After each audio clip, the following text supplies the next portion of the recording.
exercise 1.1 and 2. Now we are on exercise 1.3, which is depends on some theorems which will be proved by the theoretical method. For example, the first question is prove that under root 5 is irrational number. So first of all, we will discuss about rational and irrational numbers. So what is rational number?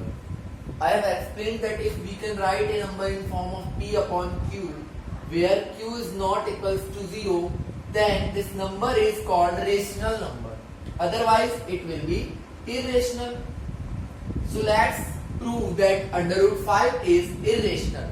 इस type के बहुत से questions exams में आते हैं, definitely आते हैं, तो बहुत ही इंपॉर्टेंट एक्सरसाइज है ये from the basis of examinations. So आपको इसको ध्यान से देखना है. थोड़ा थ्योरेटिकल है बट इजी है. तो देखिए हम किस तरीके से स्टार्ट करेंगे. इसको थोड़ा लेंथी है. हम इसको रेसिप्रोकल लेट करेंगे. इसने पूछा है कि इररेशनल प्रूव करो.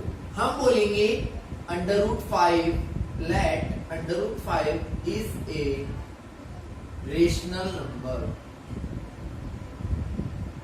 मैं सॉल्यूशन स्टार्ट करवा रहा हूं कि लेट किया अंडर रूट 5 एक रेशनल नंबर है, तो फिर अंडर रूट 5 को हम लिख सकते हैं p अपॉन क्यू की फॉर्म में, where q is not equals to 0. बहुत अच्छे से समझना है, बिल्कुल इजी है ये. हमने रेसिप्रोकल लेट कर लिया, उल्टा लेट कर लिया कि अंडर रूट 5 जो है वो कैसा नंबर है, रेशनल नंबर है, तो हम इसको p अपॉन क्यू की फॉर्म में लिख सकते हैं. नाउ एज्यूम दैट, अब हम एज्यूम करते हैं कुछ, p and q have common factor other than 1.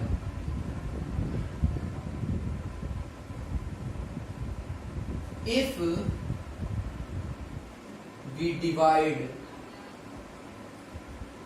p and q by their factor, we get a, b co-prime. ये लाइन आपकी फिक्स है, कहीं भी किसी भी क्वेश्चन में चेंज नहीं होगी.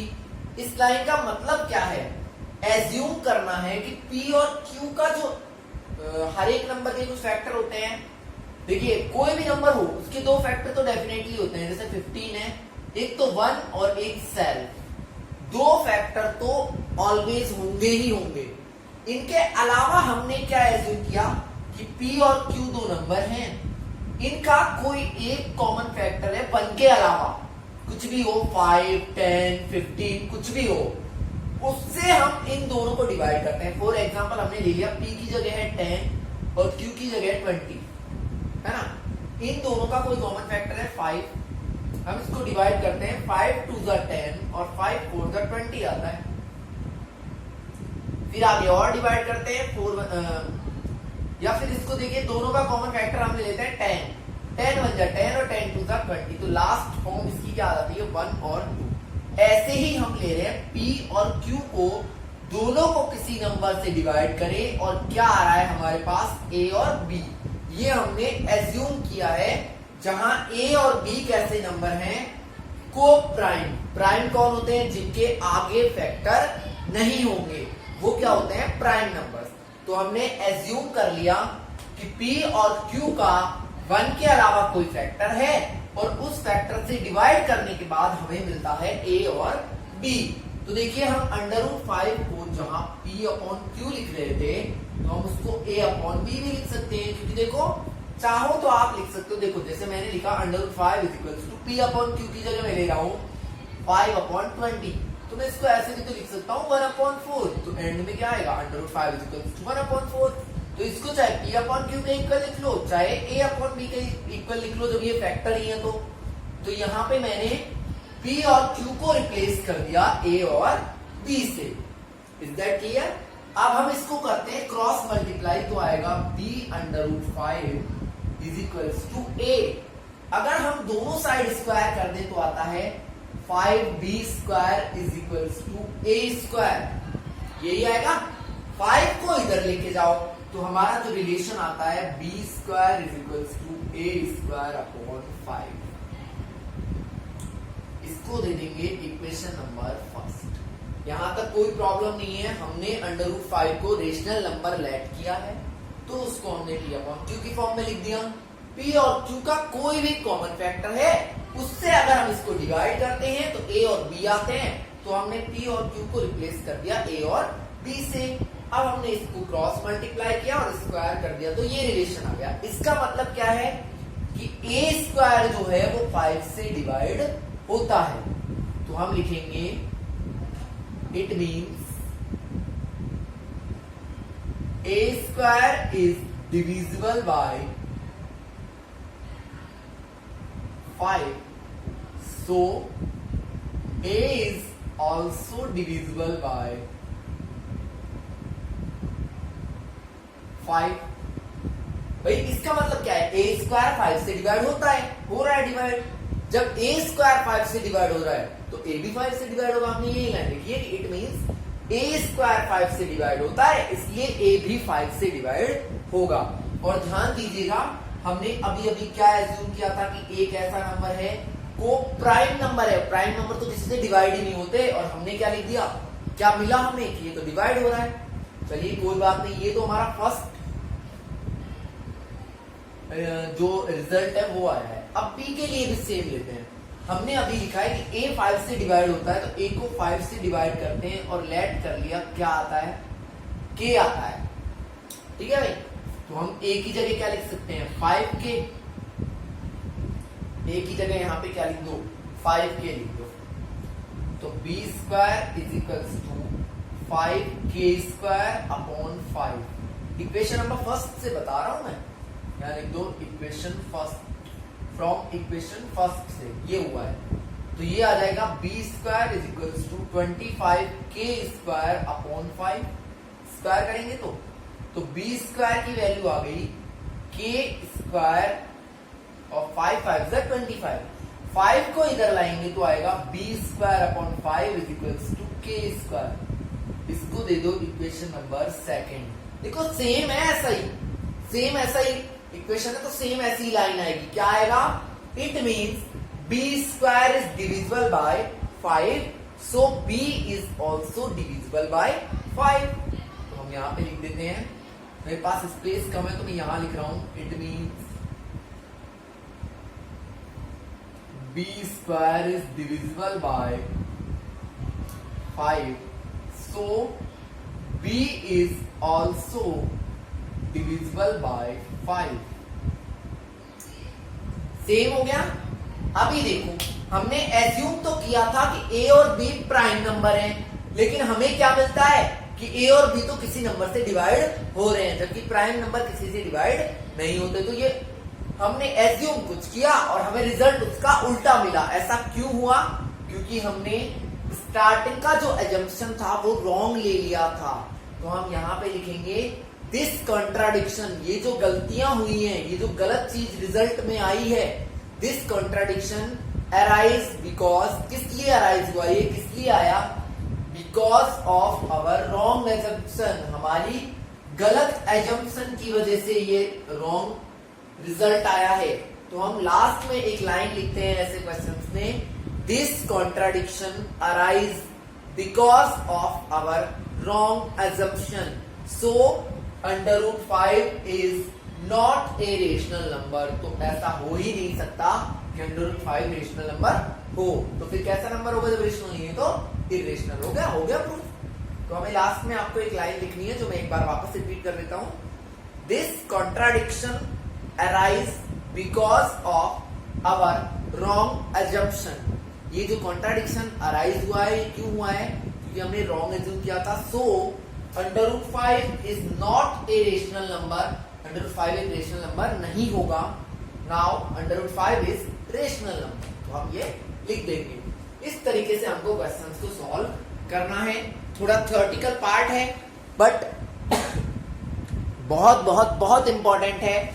आप देखिए इसके ऊपर 2 एग्जांपल्स और हैं, अभी क्वेश्चंस और करवाऊंगा मैं।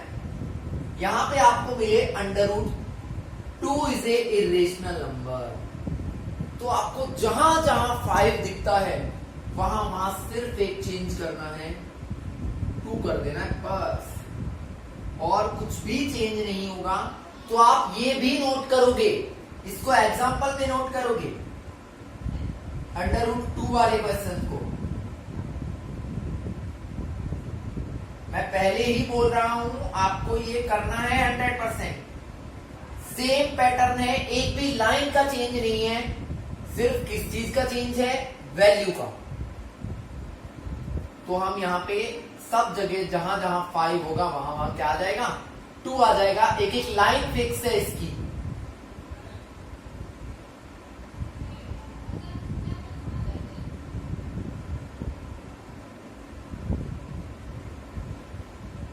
सारी लाइंस फिक्स हैं, कुछ भी चेंजेस नहीं होंगे।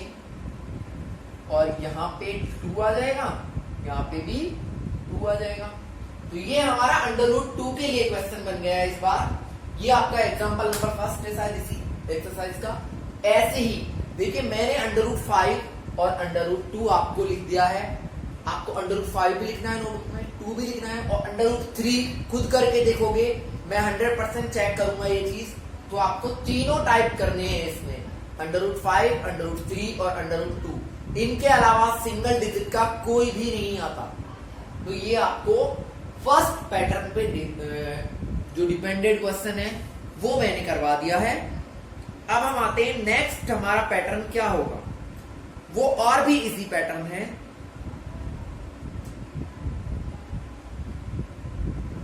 देखिए किस तरीके से होगा। क्वेश्चन नंबर 2 है हमारा।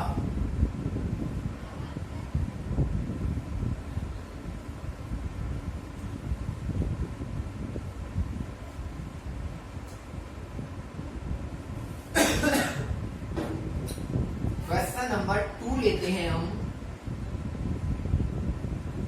क्या दे रखा है, 3 + 2√5 इज इर्रेशनल। आपको प्रूफ करना है कि ये कैसा नंबर है, इर्रेशनल नंबर है। तो हमें सेम वही मेथड यूज करना है।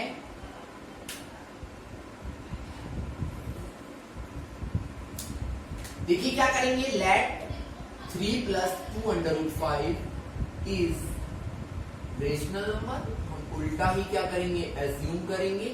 तो फिर 3 + 2√5 is equals to P/Q, Q is not equals to 0। Same ये की यही लाइन लिखेंगे कि P Q के कोई फैक्टर होंगे, उनसे इसको डिवाइड करने पे A/B आता है।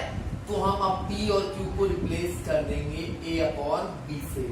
यहां से आगे चेंज है, छोटा है ये, थोड़ा दिखने में बड़ा है लेकिन छोटा है। देखिए क्या करना है आपको, सिर्फ आप √ वाली वैल्यू को लेफ्ट में रखो, बाकी सबको राइट में भेज दो। तो देखिए क्या होगा, 2√5 इज इक्वल्स टू A/B - 3। 2 को भी इधर ले जाओ तो आएगा √5 इज इक्वल्स टू 2 इधर जाएगा तो अपॉन में 1/2 A/B - 3। हम लिखेंगे, अब क्या लिखेंगे, we know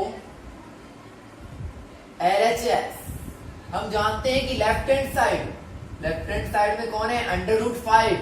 वो कैसा है, इर्रेशनल। ये हमें पता है कि √5 तो कैसा है, इर्रेशनल। बट RHS, लेकिन जो राइट हैंड साइड है कौन सा, 1/2 AB - 3 इज रेशनल। वो कैसा है, रेशनल है, because B is not equals to 0। B 0 नहीं है, तो B 0 नहीं है तो ये वाला कुछ देखो, A/B रेशनल नंबर होगा। रेशनल नंबर में से 3 माइनस करेंगे तो भी रेशनल ही आएगा, और उसको 1/2 से मल्टीप्लाई कर देंगे तो भी रेशनल ही आएगा। मतलब क्या है कहने का, कि लेफ्ट हैंड साइड तो इरेशनल और राइट हैंड साइड रेशनल। तो यहीं पे हम लिख देंगे this contradiction arise because of our wrong assumption। ये कॉन्ट्राडिक्शन किस लिए आया है, हमारी गलत एजम्पशन की वजह से। सो 3 + 2√5 इज इरेशनल। तो ये कैसा नंबर होगा? इरेशनल नंबर होगा। अब आपको इस टाइप का कोई भी क्वेश्चन मिले सेम इसी तरीके से करना है। ये आपका सेकंड क्वेश्चन था। अब हम थर्ड की बात करते हैं। थर्ड का जो फर्स्ट पार्ट है 1/√2, तो हम क्या ऐड करेंगे? 1/√2 इज ए इरेशनल, तो 1/√2 इज इक्वल्स टू b/q ले लेंगे। फिर 1/√2 किसके इक्वल हो जाएगा? a/b के इक्वल हो जाएगा। तो इसको उल्टा करेंगे तो √2 इज इक्वल्स टू हो जाएगा b/a। अब हमें पता है, क्या पता है कि लेफ्ट हैंड साइड जो है मतलब √2 जो है वो तो इरेशनल है, बट जो राइट हैंड साइड है मतलब b/a जो है वो कैसा है? रेशनल है। तो ये LHS RHS इक्वल कैसे हो सकते हैं? रेशनल और इरेशनल इक्वल हो सकते हैं? नहीं हो सकते। तो ये कॉन्ट्राडिक्शन किसकी वजह से आया? क्योंकि हमारा एजम्पशन कैसा था? रॉन्ग था। तो ये थर्ड का फर्स्ट पार्ट है, तो हम लिख देंगे कि 1/√2 इज इरेशनल नंबर। ठीक है भाई, ये फर्स्ट पार्ट हो गया। सेकंड पार्ट जो है वो है आई थिंक 7/5 है। हाँ, तो हम लिखेंगे let 7/5 is a rational number. तो 7/5 हो जाएगा p/q के इक्वल। तो हम यहां भी लिखेंगे 7/5 इज a/b। तो √5 इज इक्वल्स टू a/7b। तो सिर्फ क्या चेंज करना है? √5 और a/7b। Left hand side irrational है और राइट हैंड साइड रेशनल है। तो ये कॉन्ट्राडिक्शन क्यों आया? क्योंकि हमने गलत एज्यूम किया था, हमारी रॉन्ग एजम्पशन की वजह से। तो ये आपका होगा थर्ड का second part. And now the last part of this chapter, sorry this exercise is 6 + √2। Third part of third question is, तो ये सारे क्वेश्चंस आपको करने हैं जिससे ये आपको रट जाएगा बिल्कुल। जो पैटर्न है वो एकदम आपको क्लियर हो जाएगा बार बार करोगे तो। देखिए कुछ भी चेंजेस नहीं है। a/b और ये 6 इधर जाएगा तो -6। तो यहां हम लिखेंगे कि राइट लेफ्ट हैंड साइड तो इरेशनल है और राइट हैंड साइड रेशनल है। ये क्यों हुआ? क्योंकि हमने गलत एज्यूम किया था। और यहां पे हम लिख देंगे कि हमारी जो एजम्पशन थी वो रॉन्ग थी। तो इस तरीके से हमारा एक्सरसाइज 1.3 कंप्लीट होती है। Now the last exercise is 1.4